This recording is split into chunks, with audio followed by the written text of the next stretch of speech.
Hello my dear friends, welcome back to my channel history of the TV three. Hope you are good health and fine. तो friends, आज मैं आपके सामने रामायण के एक ऐसे प्रसंग को प्रस्तुत करूंगी जिसे शायद बहुत कम लोग जानते होंगे। तो फ्रेंड्स, इस प्रसंग का उल्लेख हमें तमिल भाषा में लिखी महर्षि कम्मन की रामायण इरामावतारम में मिलता है, जिसका उल्लेख हमें महर्षि वाल्मीकि द्वारा रचित रामायण या तुलसीदास द्वारा रचित रामचरितमानस में नहीं मिलता है। तो फ्रेंड्स, रामावतारम की कथा के अनुसार भगवान श्री राम तमिलनाडु के रामेश्वर में पहुंचकर रावण से युद्ध करने से पूर्व भगवान शिव के शिवलिंग की स्थापना वहां पे करना चाहते हैं। इसके लिए उन्हें किसी ऐसे पुरोहित या आचार्य की आवश्यकता थी जो ब्राह्मण, वेदज्ञ और शैव हो। ऐसे में जामवंत जी ने भगवान श्री राम को रावण का सुझाव दिया, क्योंकि रावण विद्वान, पंडित, पुरोहित और शिव भक्त भी था।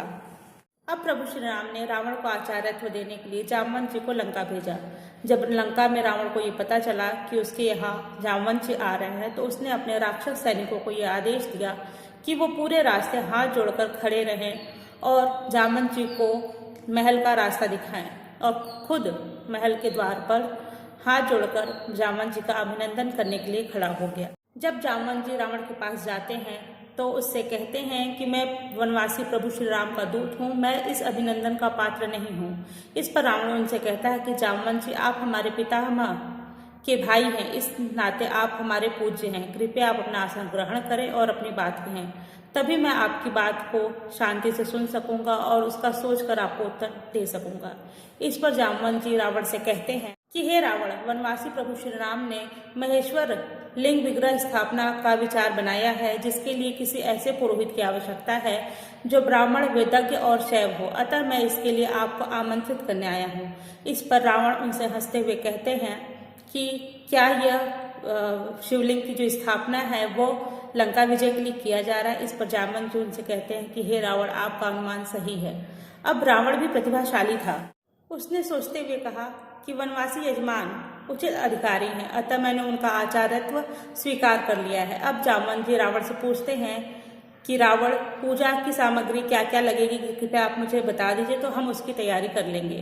तो इस पर रावण जामवंत जी से कहता है कि जामवंत जी, चूंकि हमारा जो यजमान है वो वनवासी है, ऐसे में हमारा दायित्व बनता है कि सारी पूजा की तैयारी हम स्वयं करें। तो इसके लिए आप चिंतित ना हो, पूजा की सारी तैयारी मैं खुद करके साथ में लेके आऊंगा। अब उस समय सीता माँ रावण की कैद में थी।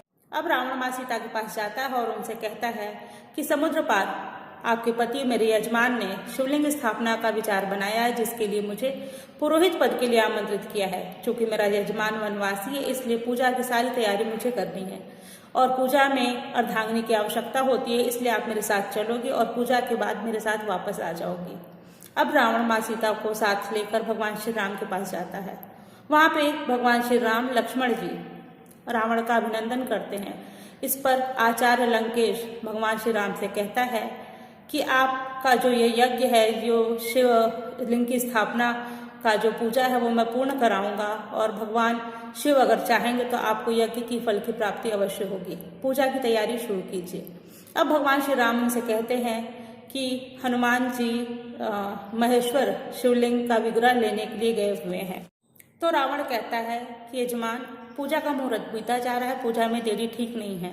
आप अपने पत्नी को बुलाइए, जिन्हें मैं साथ लाया हूँ, अपने हाथों से शिवलिंग की स्थापना करेंगी। अब माँ सीता आती हैं और अपने हाथों से शिवलिंग की स्थापना करती हैं, और पूजा पूर्ण होती है, संपन्न होती है। उसके बाद जब हनुमान जी अपना शिवलिंग लेकर आते हैं तो भगवान श्री राम से उसे स्थापित करने का आग्रह करते हैं। अब भगवान श्री राम जी कहते हैं कि पूजा तो संपन्न हो गई है, अगर आप चाहें तो आप माँ सीता द्वारा स्थापित किया गया शिवलिंग हटा दीजिए और अपना शिवलिंग वहां पे स्थापित कर दीजिए। अब हनुमान जी अपना पूरा जोर लगाते हैं उस शिवलिंग को उखाड़ने के लिए, लेकिन वो शिवलिंग उखड़ना तो क्या, हिलता तक नहीं है। तो भगवान श्री राम ने हनुमान जी की परेशानी देखकर उनसे कहा कि आप परेशान मत होइए, आपके द्वारा लाया गया शिवलिंग भी यही रामेश्वर में ही रहेगा और उसे हनुमानेश्वर के नाम से जाना जाएगा। अब शिवलिंग स्थापना के बाद भगवान श्री राम रावण से कहते हैं कि आचार्य आपकी दक्षिणा क्या होगी। इस पर रावण भगवान श्री राम से कहता है कि एक वनवासी लंकेश रावण को क्या दक्षिणा देगा। इस पर भगवान श्री राम कहते हैं कि आचार्य आप बताइए, जो भी संभव होगा मैं उसे पूर्ण करने की कोशिश करूंगा। इस पर रावण भगवान श्री राम से कहता है कि यजमान, फिलहाल तो आप कुछ देने की स्थिति में नहीं है जो मेरे योग्य हो, लेकिन फिर भी आपके आग्रह पर मैं आपको ये कहूँगा कि जब मेरा अंतिम समय आए तो मैं चाहता हूँ कि मेरा यजमान मेरे सामने उपस्थित हो, और अंतिम समय में यही होता है। तो माय डियर फ्रेंड्स, आपको ये जानकारी और वीडियो कैसी लगी मुझे कमेंट करके ज़रूर बताइएगा, और हाँ, मेरी वीडियो को लाइक शेयर सब्सक्राइब करना मत भूलिएगा। मिलती हूँ नेक्स्ट वीडियो में नई जानकारी के साथ, तब तक के लिए बाय बाय, टेक केयर।